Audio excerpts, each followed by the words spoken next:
kano he Māori, he kōrero Māori ki te atamira. Ko te ao te whakaari, he ao Māori tonu. Ko te whāinga matua kia piri mai, tatau nei hapori, Māori.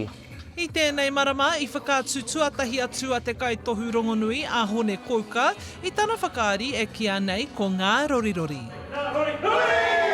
It's been described as a comic, bilingual, political episode of the cartoon Scooby-Doo with a hip-hop, a soundtrack and dancing.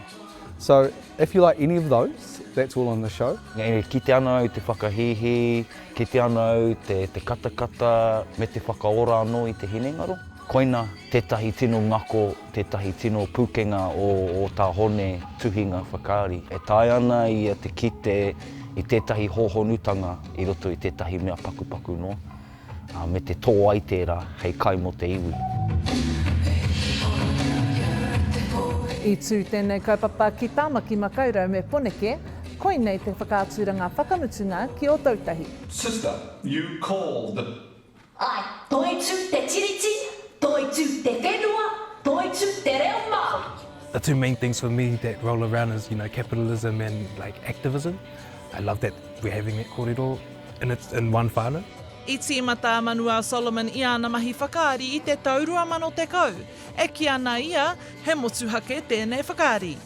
We've got actors who have recorded the voices, we've got actors who are lip-syncing and telling the story on stage, and then we've got dance that's helping tell the story as well. Ko hōhepa waitoa te kai whakamaori o te whakaari nei.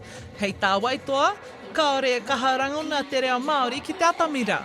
Operation Rua Rua Mai Pai Tini Tini Roanarai is in action. Kia kite te iwi i tētahi taumata ike anō i roto i te ao whakaari. Kāre tino kite a tērā momo taumata i konei, nā reira he tuatahitanga tēnei.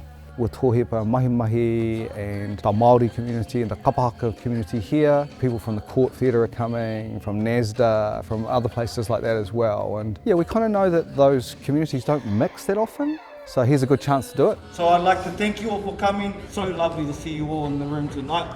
Ka rea kore, ka mahitahi tāua i ngā tau e heke mai nei. Hora Kairangi Nicholas, Tahu News.